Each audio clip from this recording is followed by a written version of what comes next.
The Intellectual Gentlemen's Club.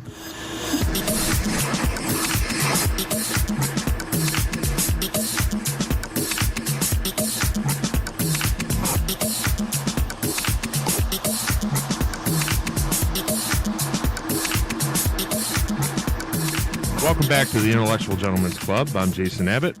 Thanks again for subscribing, sharing, getting the word out with social media, subscribing on iTunes, YouTube, wherever you may find us out there, Facebook, Twitter, all that stuff. If you want to support the podcast, go ahead and go to intellectualgentlemensclub.com/support. You can find our links to Amazon.com, Audible.com, and Onnit.com, the Total Human Optimization Company. I have a couple introductions I have to do today. We're on location at Mash Gym in Redford, Michigan. Mash Gym is a training facility for mixed martial arts, Muay Thai, Brazilian Jiu-Jitsu. First, I want to introduce Todd Alee. How you doing, Todd? I'm doing great, Jason. How about you? Good. Todd's a mixed martial artist, an MMA fighter. He's the owner and operator of Mash Gym. He's also a personal trainer and a brown belt in Brazilian Jiu-Jitsu. And he's also has a couple classes that he offers, and I call that Todd Cardio for the beginnings. Yeah, a lot of my classes, I predicate them on conditioning. Cardio can make a coward out of anybody. So I always want to make sure the guys are always in good shape, and I show them exercises that apply really to combat sports. A lot of guys come in here and they want to lift weights, do bench press, and, look pretty, but unfortunately, that doesn't translate well over to the combat sports, jiu-jitsu, Muay Thai, boxing, any of that stuff. So Sure, yeah, you need some cardio for sure. Our other guest today is Don Richard, also known as Big Don. He's a mixed martial artist. He's been a professional MMA fighter. He operates Fuse Training Facility, and he's the head professor at Mash Gym. He's a judo black belt and a Brazilian jiu-jitsu black belt. Don, welcome to the show. Thanks, Jason. Thanks for having me. I appreciate it. Yeah, no problem. So I was wondering if you guys could give us like a brief background of how you got interested in fighting and take it from like way back in the day when you guys were kids. Is it something that you wanted to try, or were you always involved in martial arts? How'd that work out? Well, myself personally, Jason, I started just on my own, just had an interest. I actually lived next door to a community center back in Holly, Michigan when I was a young kid, and I got involved in wrestling at 7 years old. Just kind of enrolled myself, and that was kind of the spark of my interest of martial arts and the grappling arts in particular. And then later on in life, of course, we all watched Karate Kid back in the 80s and, blood sport, things like that, and I dabbled around a little bit with Taekwondo, and I got into judo when I was like 10 years old, and, I kind of got into that a little bit, but, back then my parents were pretty poor, so they couldn't afford to, keep me enrolled. So, my martial arts training was put on hold until middle school started. Then I got back into wrestling again, and I wrestled through middle school all the way through high school, and then was coaching a little bit for Davidson Middle School. And then, I saw the UFC. First UFC back in 93. It was right around the time I graduated high school. Saw this little skinny Brazilian guy kicking everybody's butt, using techniques I was kind of familiar with, with wrestling and judo. It kind of looked similar to me. I was like, wow, that's really cool. I'd like to be able to do that someday. And then time goes on a little bit later. It's about 24 back in 99. I had stepped on a nail at work and went to the doctor, had a tetanus shot. They put me on a scale, and I was 299 pounds at 24 years old. Damn. And I was like, oh, man, I got to do something. I was a pretty big kid all through high school, but, that was a little ridiculous. So that night I went, looked in the phone book trying to find a martial arts school. Was looking for, like jiu-jitsu or something, that could relate to that UFC fighting, because that was a, really cool thing that everybody thought was really awesome. And so just so happened I took my wife at the time to get her nails done. And right next door was a karate school. And in the window, they had a Gracie Jiu-Jitsu sticker. And so I called the guy that night, and that night I actually went and trained my first time and got my butt kicked by a bunch of smaller guys. And I realized at that point that, Brazilian Jiu-Jitsu was the real deal. And, I started that night and I never looked back. And I ended up dedicating my life to martial arts now. So how long ago was that when you took your first jiu-jitsu class? It was early in 1999. So it was 15 years ago. Okay. Almost exactly. And when did you get your black belt? I got my black belt in 2007. So I've been a black belt now for about 6 years. Yeah, Very cool, man. What's the lineage behind your black belt? My lineage goes, Mitsuyo Maeda, Elio Gracie, Carlos Kaiki Elias, and then myself. Awesome. Yeah, Mash Gym. I should mention that it's a Kaike affiliate for Jiu-Jitsu out there. So, Todd, how about you? Like Big Don, we were about the same age, and I got a year or two on him. And it was the Karate Kid movies, the Rocky Balboa movies, that sparked my interest. I played sports starting when I was very young. I played different sports. Soccer when I was a little kid, and then football and basketball and all the sports through high school. I did, like he said, a little bit of karate. I did Ishinryu and things like that when I was younger. And it never really stuck with me. I didn't like it as much as I liked playing the traditional sports. But I was always known as more of an enforcer all through high school when it came to, the football team, basketball team, things like that. Then after high school, I played a little bit of college ball, football, basketball at Eastern. And then after that, it's like I kind of fell off, didn't do too much. I was just doing personal training and having fun. And then I got a little bit into powerlifting, and I started doing, which is a squat, deadlift, bench press. And turned that into a little bit of strongman competitions, doing amateur ones, just local events and things like that. And then in 2003, when I was working in Novi, one of the instructors there, another Don, he was a blue belt at the time, and he said, "Have you ever heard of Gracie Jiu-Jitsu?" And I said, "Well, of course, that's the guy from the UFC. I loved it when I was younger." And he's like, "Hey, I just train at a place. It's 15 minutes from here. You want to go check it out for a noon class?" I said, "Sure." So I went over there and checked it out. At the time, I was probably like 275 pounds. Definitely more just good for lifting weights, not cardio at all. I thought cardio was a Spanish word at the time. And, so I went there, and like Don said, I got my butt handed to me by a bunch of smaller guys. I mean, you'd feel yourself just gassing out so quickly. You'd be so strong for 30 seconds. I have no idea what you mean. Right. And I started training there, and then as things progressed, I just started picking it up a little bit, and I stayed there part-time, and then I went to other facilities, and I was checking things out, and then it was, at the time, I was interested in maybe doing amateur fights, and so I would do a jiu-jitsu out there, which is at Warrior Way, which is one of our sister schools, and then I was, boxing at another facility. We would do wrestling. Sometimes we'd go back to our old high schools and wrestle with the team or do training there, and then we would all get together one day a week or every other day at some small little facility. People would come around to come train together for MMA. And that was it. And I was doing personal training at the time at two different facilities.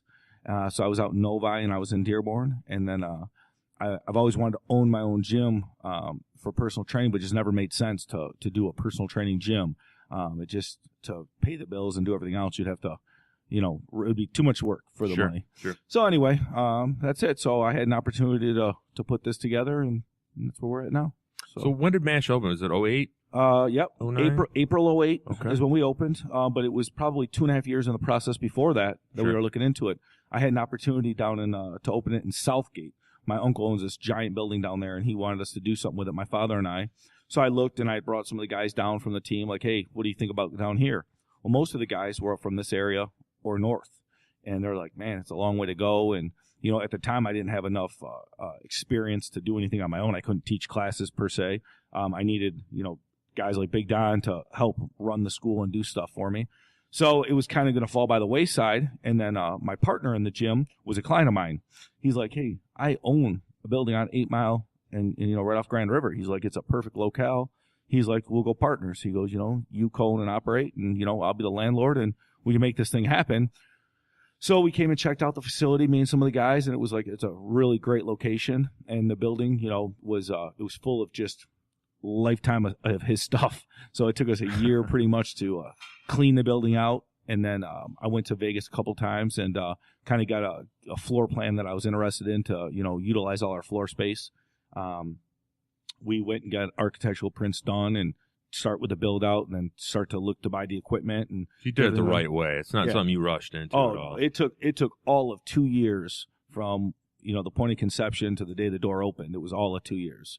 In fact, we called this the 2-week gym for probably the last 3.5 months because 2 weeks. When's it opening? 2 weeks. It was the 2-week gym. So, we were so close all the time. The money pit, right? Right. Oh man, I'll tell you. It was crazy. But no, it we did it the right way. Again, hindsight being 2020, I would do things maybe a little differently than I did, and change a couple things here and there. But I'm really thankful. The gym's been open now. It'll be 6 years in April. We've done okay. I think the students have a great time here. I mean, the instructors are second to none. The atmosphere at the gym is second to none. You come in here and you feel like you're part of a team, a family, and Big Don's here. He's here almost every day teaching. He does a class, and everyone loves it. And we have a couple other black belts from that school, and we have Métis. Saying you have somebody like a Métis teaching Muay Thai, on 8 Mile Road in Redford. This guy's a world champion from Thailand. Is it's a real special thing. And then again, just with the camaraderie everybody has here and the way things go together, it's been really good. So I've been very fortunate. Yeah, I can definitely vouch for that. I came in, I think it was mid-November, and jiu-jitsu was something I wanted to try for a long time now. I've been listening to Rogan for about a year and a half, and that really planted the seed. And then different people he had it on his show, like Eddie Bravo, Daniele Bolelli, others like that. And just kind of, you fall into these patterns of who you follow on Facebook and Twitter and the kind of stuff you're listening to with podcasts. And I was involved in coaching football, and that took up a lot of my time. I decided not to do that this year. I coached for the last 2 years because I wanted to kind of devote myself to something like this again. I dabbled in Taekwondo probably about 8 or 10 years ago, and it was all non-contact. Like, there wasn't any competitions you could enter, and it was more like for show, which was cool. It was, it was something to do, and I felt good. I felt confident when I was out. But then, you start to realize, like, every fight usually goes to the ground, and a fancy kick isn't going to do much for me. When you're on your head. Put a front kick from the floor, but that's about it. So I just knew that I was lacking, some fighting skills, and it's not like I'm a fighter. I'm not more of a lover of a fighter. Well, I always say I train so I don't have to fight. Yeah. The more I train, the less I like, less I even think about it. It just gives you more confidence, and you display that confidence, and people don't mess with you. That you can. It shows. Yeah, you definitely get yourself out of more fights than you get into. People definitely, they know, okay, and they just let it go. So it's definitely it's great. It's for the physical conditioning, the mental conditioning. When you're exhausted laying on the mat, and it's one more round. Sure, yeah. Push yourself just like anything else, and then you have that confidence, and it exudes you. People go, wow, okay, that guy, there's something about him. And, it's again, it comes from that training and that consistent training. And then it's also, again, I've been a personal trainer now for almost 20 years. And, a lot of people kind of get off the wagon. They don't want to just lift weights and then get up on a treadmill and do cardio. They want something else, something like you said, catches your interest, something you can really devote yourself to. Something that you want to go. Absolutely. That you're excited to go to. Hey, I'm going to go do jiu-jitsu 2 days a week. I'm going to do a couple Thai classes. That way I'm working, my muscles in different ways. I'm getting core strength, flexibility, conditioning, and all these things are good attributes. I also get that confidence.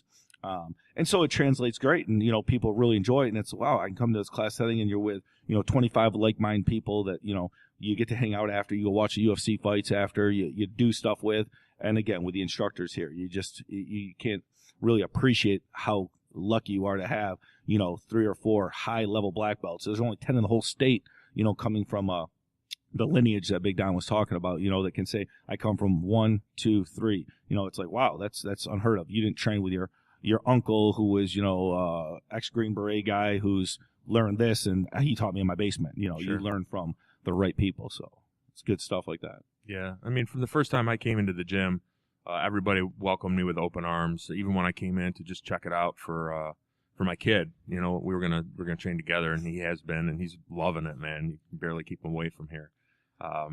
But what I found especially helpful is, I'll come in a little bit before when my son's training, and I'll go upstairs to stretch a little bit, and there'll be some blue belts that'll roll in, some white belts that are just stretching out, and they've kind of taken me under their wing, man. So some of these guys, kudos out there, Jeremy, Rip, you guys have been great working with me before and after, and it's really helped my game. I was really frustrated at first because I'm usually better at physical things, and this was much more different than anything I ever tried before, and I would think it's fair to say that a lot of people are scared to train MMA or jiu-jitsu, getting on the floor and rolling down and getting choked out every day. It's not something you're not going to come in here, you're not going to win. No, it's not about easy. that. It's just about making that first step. A lot of people do get intimidated by the MMA. the MMA factor. That's why I actually changed the name of my school from Fuse MMA to Fuse Martial Arts, because I don't want new people to be intimidated by Sure. coming in. And I always explain Get to punched them, in the face, right? yeah, I always explain to them, that we're all about the family and we always teach to the lowest level student. I want to make a note about what you said about Jeremy and Rip helping you out. Those guys have actually been taught to do that by their instructors. It's a atmosphere that we facilitate. We want each other to help each other. That's one of the fundamental things, is that we're there to help one another. In judo, they have a saying that says, for mutual welfare and benefit. Jitoyo Kae.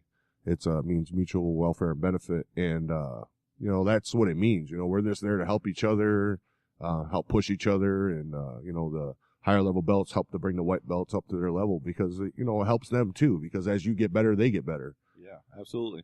Better training partners, just better atmosphere for everybody. Yeah. Exactly like you said, Jeremy wants to keep guys around that are, as good as him, better as him. That way he gets better all the time, and, they help out. And then when they instruct you just a little bit or help out a little bit, then they learn it from a different perspective also.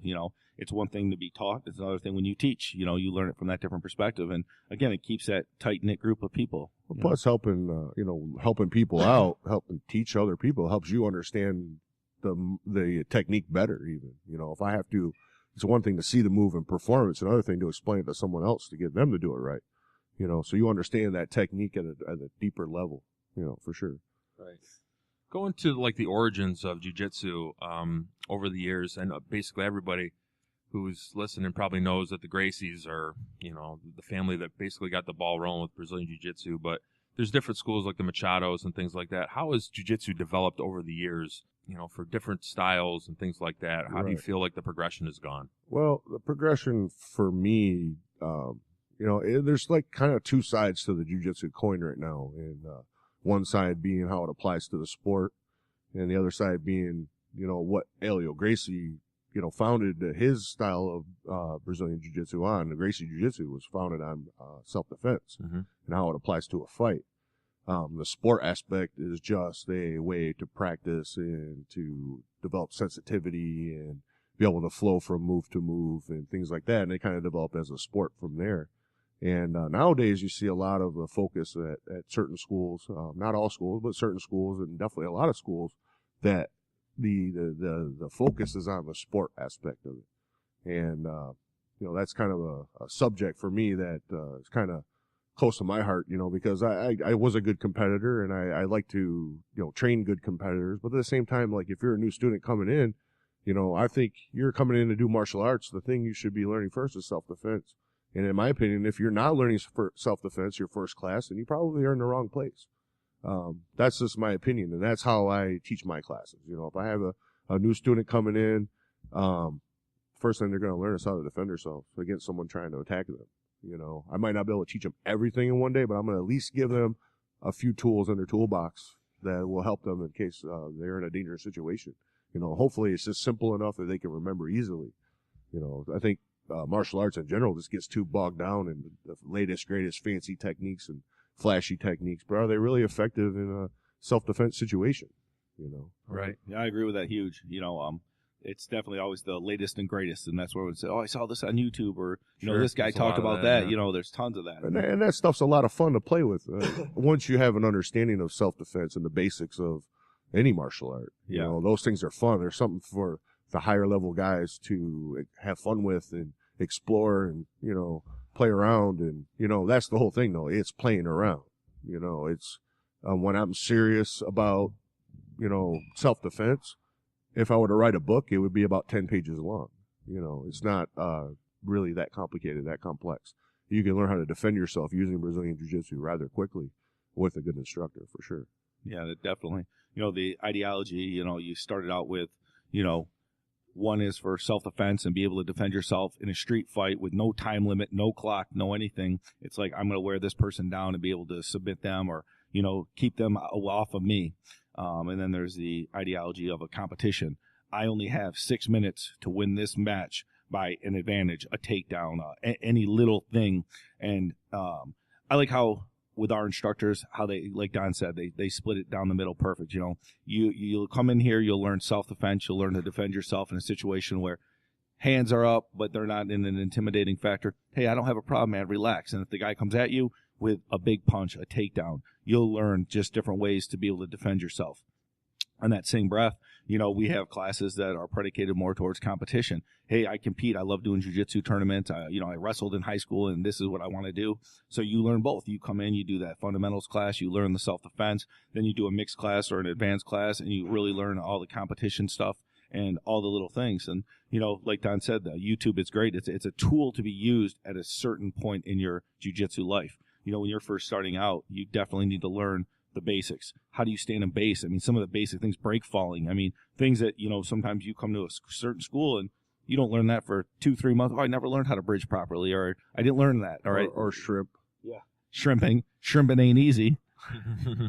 So, I mean, some of these things that when you learn, it's just, it's such a well-rounded approach to it. And I think both are very important. You know, I think if you want to be, a high-level competitor, I think you need to have your self-defense, and obviously everybody needs to have the self-defense aspect of it. So there's different varieties of jiu-jitsu now. I mean, you have a gi, there's no gi, and then there's progressions all the way up where you're using it training in MMA.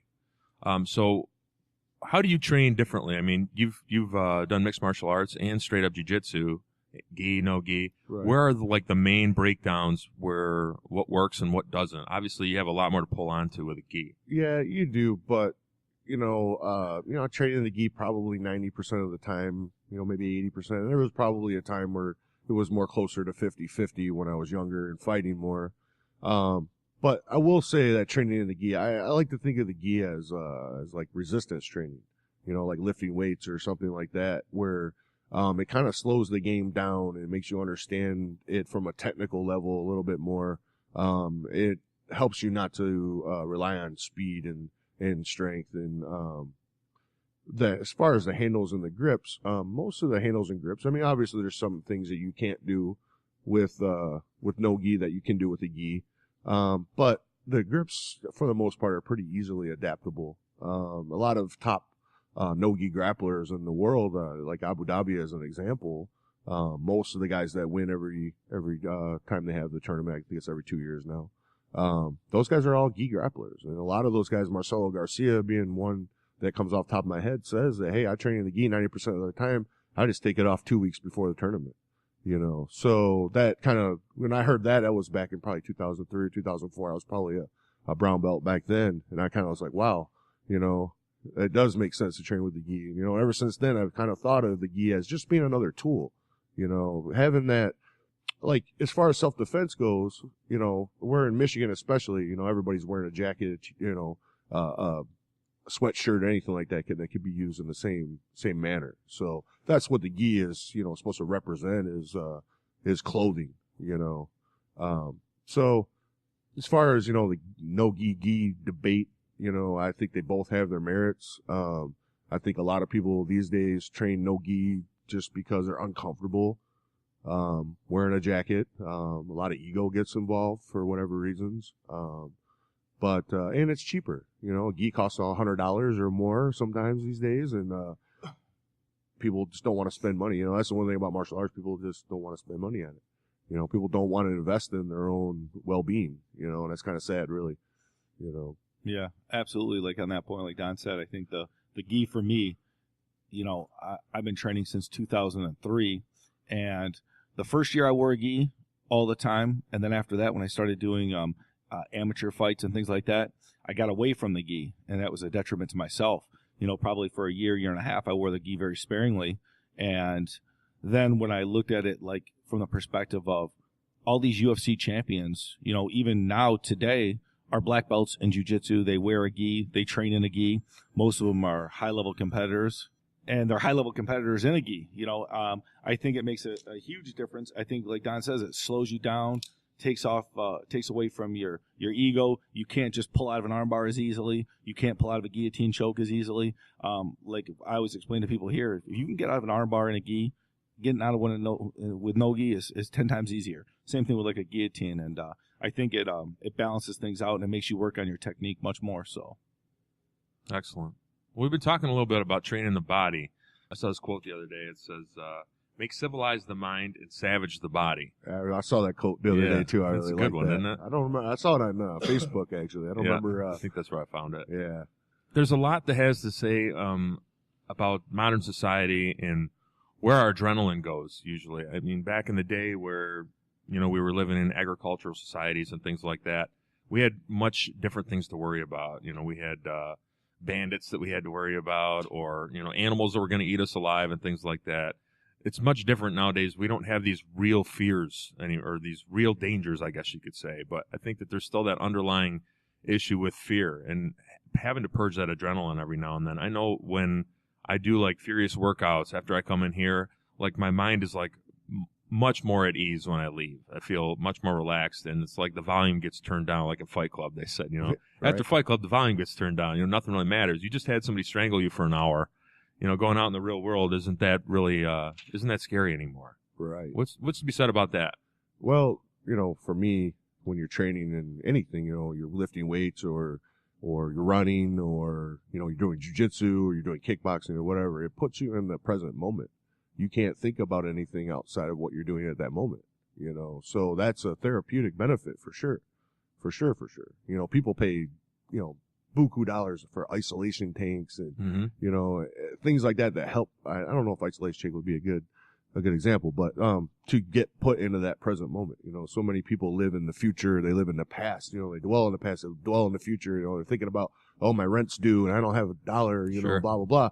Well, you're in here in jiu-jitsu and you're training or you're doing kickboxing or lifting weights or running or anything like that. The only thing you're thinking about at that moment is what you're doing then, and then just physically using your energy, just like if you ever watch Cesar Millan's Dog Whisperer, half the problems with the behaviors with these dogs is they're not getting enough exercise. Right. And I think that's true for humans as well. Why wouldn't it be?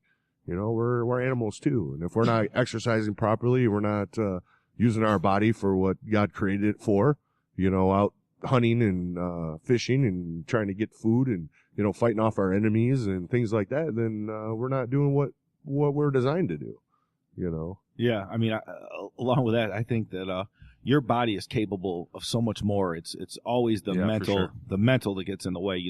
Just that fear, you wanting to quit. When you see fighters like that, and I've seen it 1,000 times. When you go to these fights, you just see somebody give up. You can see it in their eyes. You can see when they're losing the fight, they're getting overwhelmed. When they just get broke, it's their spirit. It's not physically. It's their spirit breaks. And I think that when you train hard and you're, like you said, you're on the mat and you put it all out there, it's like such a release, that adrenaline dump, that, man, I feel great now. I can't believe I overcame that, or I held off that, or, hey, man, I got caught 3 times in this. Last week I got caught 6, or, all those little things plays into your mental strength. And I think that that's the biggest thing. I think your body can handle so much. I think it's more than you could ever fathom. I think it's your mind that really you have to convince to get over that hump. So, hey, Jason, I think I was kind of onto something there. What I was trying to get to about it putting you in the present moment, that's kind of what they're trying to do with meditation and things like that. That's why I kind of got the idea of the isolation tank. But, that's the stress relief benefit, is you cannot think about any of your other life problems or, anything else that's going on. I know so many people that have gone through traumatic experiences in their life, or they're going through things and they just pour it into training, and that's probably a good thing. It's better than pouring it into something negative, right? Drugs or alcohol or whatever, whatever people do, wherever their vices are, I think having something positive in their life to do, no matter what it is, whether it's martial arts or, heck, even whatever, art, whatever you're into, if you pour yourself into that when things are not so good, and I think that's better than doing something negative. For sure. I think that's what, like, children, a lot of kids these days lack. They don't have any outlet, other than video games. Yeah, video games, right. or, iPods. The ones that are fortunate enough to be able to afford to do sports, or whatever, I really like to see martial arts, How about taught in schools? Yeah, where it's gym class. accessible and free. As a martial arts instructor, I've either, taught or ran my own school for almost as long as I've been training, and, forever I've always tried to help out underprivileged people, and I've got a couple kids training for free right now because they can't afford it, their mom won't pay for it, and I went through that too, so I understand, I'd rather have these kids training with me for free than let them, slip between the cracks and something, at least give them some positive thing that they can be a part of. It's noble, for sure. dude. For sure. Yeah, for absolutely. We were talking about meditation. Have you dabbled with meditation? I've done yoga before, not necessarily straight meditation, but I've taken yoga on and off now for probably 10 years. As part of being a personal trainer, I like to expand things and pick up little bits of it that I can use with my clients. Right. And I feel the best way of doing that is to do it, to actually get into the classes and do it. And they have some, I would say, meditation where it's a darkened room, it's warm, it's, you have a nice incense going, a very low rhythm music, and, you're just listening to someone's voice and listening to your body stretching. And, he tells you just let all the energy and the stress leave your body as you're sitting there in a pose holding. And it does help. I mean, I think all different facets, being as well-rounded as possible.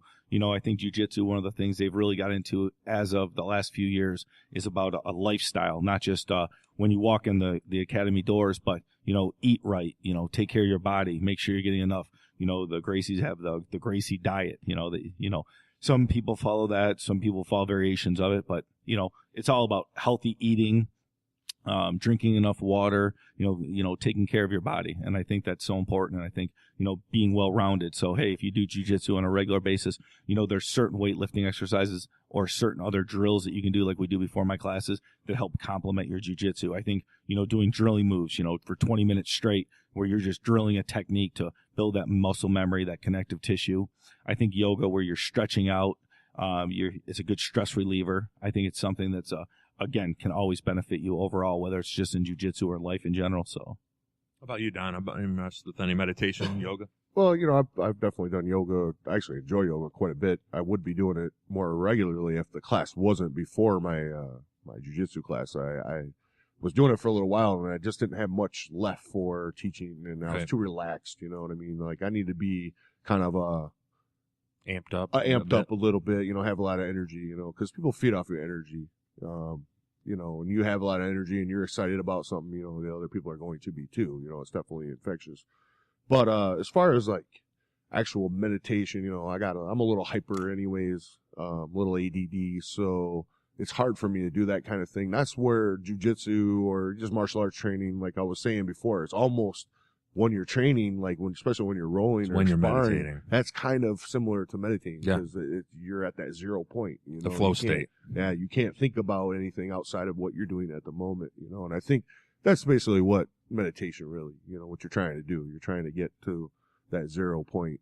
Obviously when you're sparring or rolling, you're thinking about a little bit about what they're doing to you, what you're doing to them, and where you want to go next. So you're still doing a little bit of thinking, but you're not dwelling on the future, the past, you're still in the present. And I think that's real important, and, I think that's, you brought up, the difference between, modern society and what it was like back in the old days. I think they were able to live in that present moment way more than we are nowadays. Sure. Especially with technology and, things like that.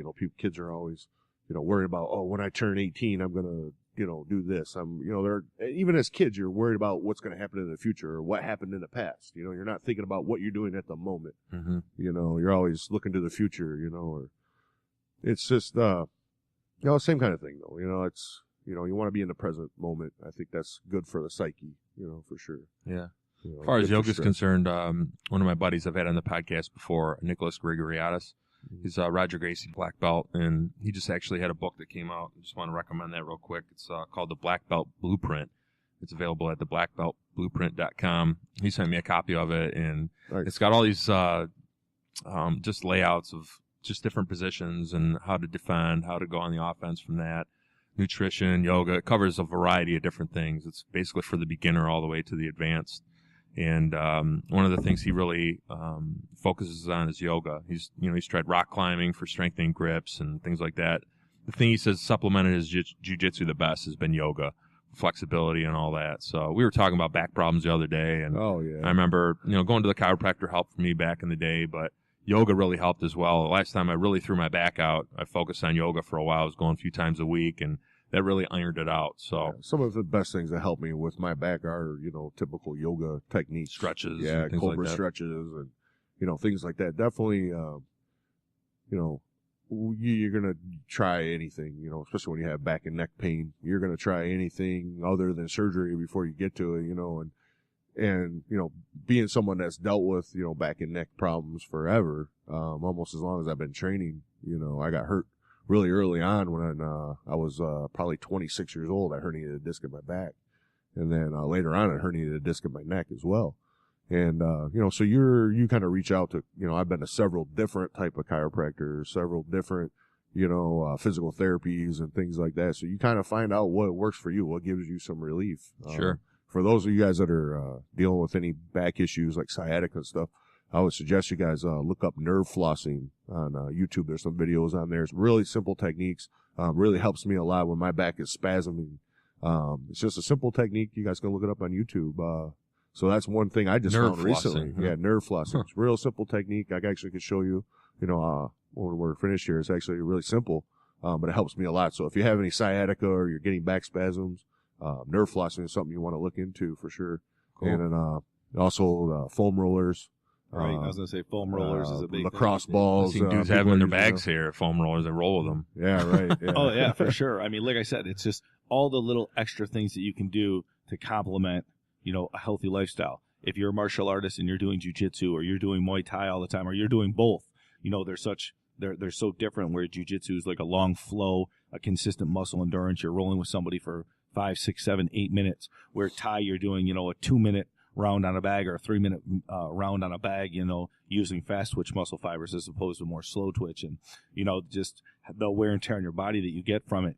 So learning to, feel your body when you feel, wow, I'm beat up, I'm sore, maybe I need a day off, or, hey, maybe I do lighter training today, or maybe I don't do this today. Complementing it with, of course, great nutrition is always should be in the forefront, whether it's doing lightweight training, yoga, and again, I'm a big advocate, the stretching, the things you get from it definitely complement your jiu-jitsu. So, all those things, and just be able to really tell how your body's reacting to everything is so important. Learning to listen to your body too. Right. That's some of these young guys, I'm always shaking my head like, man, you got to take it easy, bud. Jeremy was one of them. He just, his cauliflower ear is a big thing in jiu-jitsu, and his ear blew out the other day, and I told him, man, you got to take a couple weeks off and keep some pressure on it. And, he tried to take a week off, and, he couldn't keep himself out of the gym, and then his ear's right back to where it was again, and you got to listen to your body. And, your body's going to tell you, hey, you're doing something too much, a lot of overuse injuries. I see that a lot. That's, it happens outside of sports as well. Carpal tunnel is an overuse injury. There's a lot of things. So, you got to listen to your body. You're not supposed to do the same things over and over and over and over. We're not designed for that. Right. Yeah. Todd, you're talking about nutrition, from your personal trainer background. Do you ever, once somebody's on like a nutrition path where they're drinking enough water and they're getting enough, of their protein and, their vegetables and things like that, where they're eating a well-balanced diet, how important do you think supplements are for the normal individual? Well, okay, that being said, this almost never happens. Very, very rarely. Again, almost 20 years experience with training. When people write down what they're eating, I say, write down everything that you eat or drink for 1 week. Give me a normal work week, weekend type deal. The water intake, everything that you're drinking, eating. And you can do that on apps now too, which is cool. Right. And I'll tell you, very, very rarely does someone meet that criteria where they're drinking enough water, getting enough protein, enough good complex carbs, they're getting the proper fats, all these things in their food. That's always first and foremost. I really try to work on that, to do it through natural eating and drinking water. As far as supplements go, I think supplements can be utilized. Protein, for instance, I think you need to supplement with protein. I think for most males to get in, 1 gram of protein per pound of lean muscle tissue is the minimum you should have a day. So let's say you're a 200-pound man, you're 25% body fat, it's 150 grams of protein a day. You can only absorb 30 to 40, say 50 maximum at a time. How can you possibly get that through normal eating, if you think about the foods that you're taking in? So I think protein as a supplement is a big thing. I'm a believer in taking maybe a multivitamin, a good natural multivitamin for a man.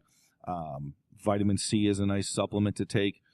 It helps with a lot more things than just your immune system. A vitamin E, like a full spectrum of a vitamin E. And then for your joints, the hyaluronic acid is one that I would really recommend as opposed to chondroitin, glucosamine. Those work in a very small percentage of the population, and even then it takes weeks or months to get active, so you don't even know if it's working. I think the hyaluronic acid really helps your body produce its own synovial fluid, which is the lubricants for your joints. And, I take that now personally because I really feel like it helps my elbows. Tendonitis, you get a lot of it. Jiu-Jitsu guys grabbing on your arms, trying to armbar you every day. You get a lot of build-up inflammation through your elbows. So I found it's helped me.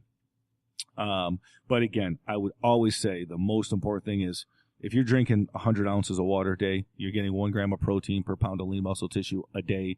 You're 4 to 6 servings. You need your vegetables, your good fruits. Stay away from the sugary fruits and get more of the berries and things like that. That'll also help with your antioxidants in your body. And then good complex carbohydrates, not processed foods, not sugary foods. Stay away from fried foods. A lot of the things that you would get on the run. If you eat cheap, fast, and easy, unfortunately, that's what you get out of it. So sure. Get what you pay for, right? Exactly, literally. Unfortunately. Yeah. So, you're going to pay for it eventually. Sure, absolutely. When you're 20 years old, you can get away with a lot more than you can when you're 30/40. I think it's just also gets good habits, and it doesn't have to be expensive. Eggs is one of the best foods you can eat. You can go buy a dozen eggs for next to nothing. Yeah, we eat those every morning. Yeah, eggs. Yeah, eggs right before we came. Yeah, eggs, oatmeal. Again, salads, fruits. Lean meats. Chicken, fish. Wild game, stuff like that. Sure, absolutely. All that stuff. These are the things you need to eat, and it has to be consistent. It's like Don said, just like with your training, it's got to be consistent all the time. You can't, hey, I ate really good for 2 days and now I'm going to eat like crap for 5. It's got to be a consistent, hey, this is my lifestyle. And then again, if you want to have a beer here or there, or you're going to go have a dessert once in a while, it's no harm, no foul. As long as on a regular basis, this is what I'm eating. So. Right. So let's talk a little bit. Let's go performance enhancing supplements. And this could, that's kind of a buzzword. I'm talking, it could be anything from caffeine, Adderall, or modafinil, some smart drug like that, or, HGH, or testosterone therapy, all that kind of shit. You even hear people talking about, Rolling Stone and stuff like that. I haven't seen any of that going on here, at least in my forefront. Not that you're aware of. Not that I'm aware of course.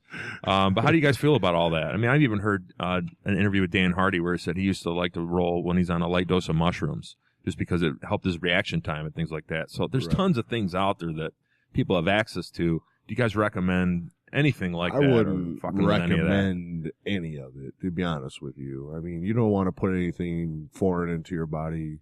Especially when you're talking about testosterone and, HGH and stuff like that. There's use for that. That's legit. There's a lot of controversy around it. Well, as an older, I'm almost 40 now and, I've had a lot of injuries, real bad injuries too, and myself, I'm on testosterone replacement therapy, but I don't abuse it in any way. You know what I mean? Mm-hmm. But as far as a young man who's competing or whatever, I wouldn't recommend that. No way, no how. It's not, kind of the destroying juice your body, isn't right? worth the squeeze. Yeah, absolutely. And really, it's not going to help you that much. It's more benefit to those who are lazy and don't want to put the work in. You know what I mean? If you're using it to cheat, you're just cheating yourself. You know what I mean? Yeah, if you want to get stronger, push yourself harder. Yeah, because it's not you necessarily; it's the juice. And there's the sauce, and right? Testosterone. Taking it. And steroids in general. There's a benefit, I suppose, in strength and. Maybe a speed and agility, or not even agility. I would say strength and speed, but there's also a cost for that too, and that's cardio. Flexibility. Cardio, flexibility. A lot of other things from it too. And it's not worth the long term. If you're using it, you're probably abusing it. Sure. If you're using it for that reason, and if you're abusing anything, that's not good. And on the subject of mind altering drugs or anything like that too. It's the same thing, it's all right. I'm not an angel by any stretch of the imagination. Todd's a little more square than I am, but, I don't recommend, I've actually gotten on the guys about coming in stoned and stuff like that, because if you're here to learn, you're stoned, you're not going to retain the information, sure. When you're stoned and you're rolling, you're going to be a little more relaxed, and that's a good thing, but is it something you should be doing? More of an open mat. Yeah, Right. yeah, It's over that. It's not if a you're here with a class couple of your buddies and you're all a bunch of stoners and you want to roll or whatever, that's fine, whatever, Sweet, but man. if you're in a class, you got to be respectful of other people around. Everybody's not cool with certain stuff. You got doctors, lawyers, police officers, kids, Right. and you don't want to come in reeking like a Mexican brush fire. It's, that's not appropriate. And as far as like mushrooms and stuff like that, man, I don't really have any experience with that, but man, you're running a risk of being a danger to yourself and other for people, sure. for sure. It'd be like coming in drunk, So, Sure. like you're talking also like other enhancements like caffeine and things like that. I think, when I used to work out forever, a cup of coffee, 4 o'clock, I'd have a big cup. Right. We'd stop at, 7-Eleven, pick up a big coffee, put a little sugar in it, go to the gym as we're drinking it. And that'd be like the, whatever, Gatorades, any of the other things, creatine, glutamine. These are more amino acids that just help your body maybe put a little bit of water into the muscle and do some things. Like Don said, they're not going to be a huge help. I think the biggest thing that makes a difference is just, again, clean, normal eating, consistent training, doing all the things that you should be doing on that end. That's where you're going to get the biggest benefit. Once you get to that point, then supplement with some protein powder, supplement with maybe a multivitamin, some vitamin C, some stuff like that. Then you can kind of go from there. There's so few people that are even to that level. Most people don't eat good. I mean, 90+%. I've seen tons and tons and tons of people's diets, and once you get that under control, then you can worry about all the other stuff. So, and with that, I mean, it's a lot of discipline too. Like in their 30s and they got abs. That requires a lot of discipline. Just to have visible abs in general requires a lot of discipline. And a lot of people just don't have that. I'm one. I don't have a lot of willpower when it comes to eating. I like my pizza and, my sweets. I got a bit of a sweet tooth and, Got to do work, though. Yeah, right. But you know what? I come in, every Monday morning and I work my ass off to, stay in relative decent shape, and I got into martial arts because I was fat. So, it's been a struggle with me. I was never really a fat guy, but my weight is a struggle. Yeah, I'm just a big dude. I'm a big dude, but my weight has always been a struggle ever since I was a teenager. And, I'm a little conscious about it for sure, and, it's discipline though. You gotta, I try. I'm not perfect, but I do try to eat better. And if I didn't try, I would be, I'd have a hard time, and as you get older too, you want to keep that extra weight off. It's not good for your heart. It's not good for your joints. It's not good for anything, especially having a bad back and bad knees. It's terrible. Not good for your weight class either, right? Right. Your weight class gets bumped up too. That unlimited. That's the thing, if with the weight classes, I was what was known as a smaller heavyweight, but I was too big to make that next weight class below, and I think if I had been able to reach that next weight class, no matter how disciplined I was, I wouldn't be able to do it. So if I had been able to, I think I would have been a little more, had a little more discipline when it comes to my diet. But since I never could make it, I was like, well, forget it. I'm going to be way too small for the guys that are in my weight class if I don't keep some weight on, Yeah, he won't be a 205er this week. No, not this week, not this lifetime. Talking about weight classes, how do you guys feel about cutting weight? It's a lot different from UFC. It seems to be everybody cuts weight, but jiu-jitsu competitions, how does that work out? I don't have any experience with that yet. So, well, in jiu-jitsu, first of all, the weight classes you're weighing in with a gi right before your match, so you don't have the time to rehydrate. Got you. In MMA, you weigh in the day before. So a guy who has a good way to do it, like a guy who wrestled, who's always cut weight, he can cut 20, 25 pounds. That sounds insane to me. We've had guys 25 pounds really is nothing. One time I did cut a major amount of weight trying to see if I could get to 205. I cut from 265, which is heavy for me, to 225. That was probably over about 6 weeks time. So I cut 40 pounds in 6 weeks. Wow. And the last 20 came off in the last week. How was your energy factor though? Terrible. Yeah. Yeah. What's funny, is, I was in the best shape of my life, physically as far as looks. And, you felt weak, huh? Man, I was in the ring. I had good cardio for about the first round. And if that, fortunately, the fight went very well for me.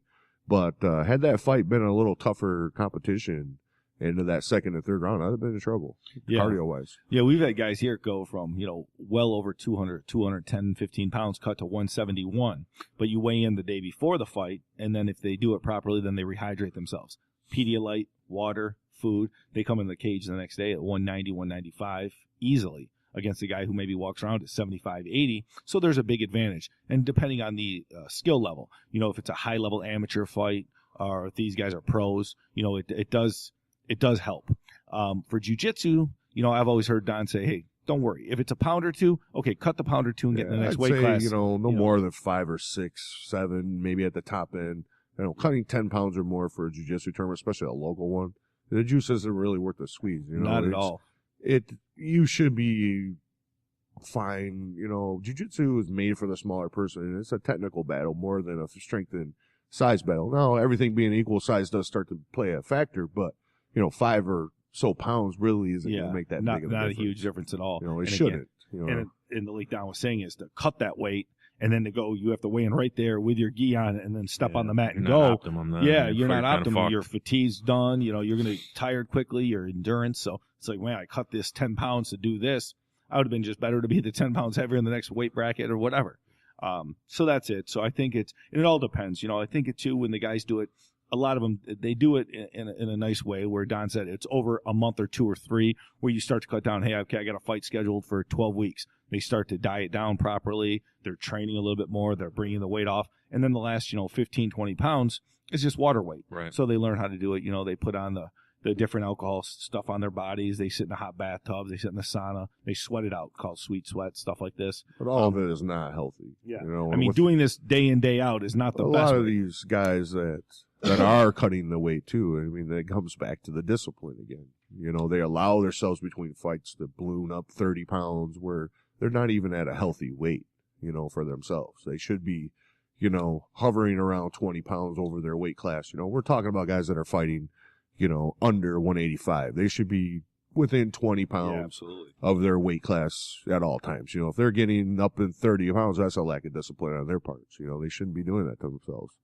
A lot of guys do too, but you see that more with guys at the highest levels, guys that don't like a lot of those guys don't train all the time like hardcore, so they get out of their training camp and they take a couple months off. So you see them balloon up a lot of times when they're taking that time off of the gym. And I don't blame them either because they need to heal up after a big fight. These guys that fight at the highest levels in the UFC. A lot of times there is no real winner in those fights. You guys are pretty banged up, after those fights. Crazy. Well, we are approaching our hour here, so I want to wrap this up, guys. Really appreciate the time. Appreciate you guys both bringing me into the world of jiu-jitsu and making it fun, for everybody that's here. So glad you made it down. Yeah, you and your son. Just keep in mind too, that's the most important thing. It's not having fun. Being the best in the world. It's about having fun.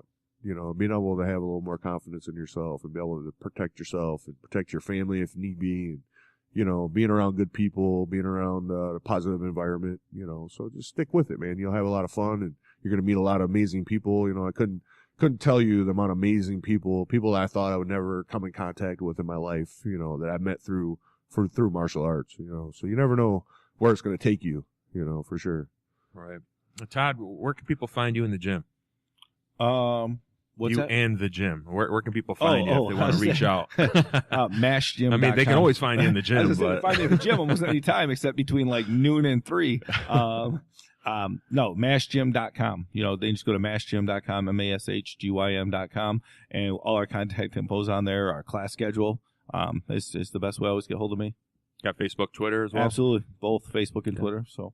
Don, how about you? Same here. FuseMartialArts.com, MashGym.com, Fuse Martial Arts at Fuse Martial Arts on Twitter, Fuse MMA on Facebook. That's the easiest way to get a hold of us. Good deal. You guys got any upcoming interesting news you want to throw out there? April 12th, there's a no-gi, the Kaiki no-gi tournament. It's going to be happening. It's going to be at the Waterford Christian Association over there, and it's a big event. Don's one of the ones that co-founded that. Yeah. It's a pretty big deal. There'll probably be a couple hundred competitors, no-gi grappling, so that's going to be April 12th this year. So hopefully this comes out by then, and people can check that out and get registered for it. So, awesome. Good deal. Well, thanks again, guys. Really appreciate your time. All right, thank you, Jason. Thanks, Jason. Yeah, our music today is brought to you by Secrets. Once again, please check out Nicholas Gregoriadis' new book, The Black Belt Blueprint. He's also with the Jiu-Jitsu Brotherhood. You can check them out at jiujitsubrotherhood.com. discuss with us online. Check out the website, intellectualgentlemen'sclub.com. Find us on iTunes, Stitcher, YouTube, Twitter, Facebook, IGCcast, at Gmail if you want to send me an email. Until next time, guys, hang loose out there.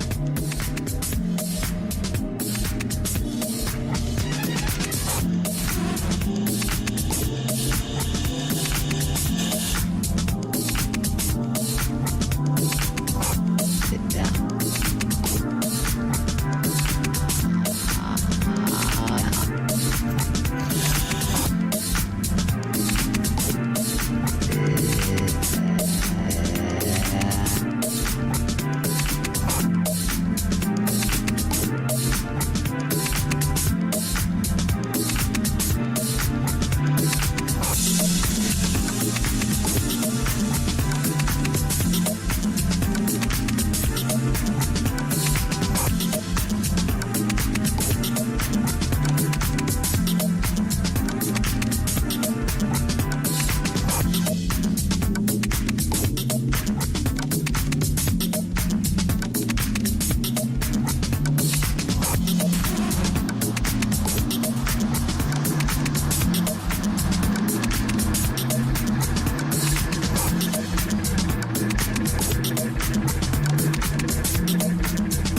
Seriously?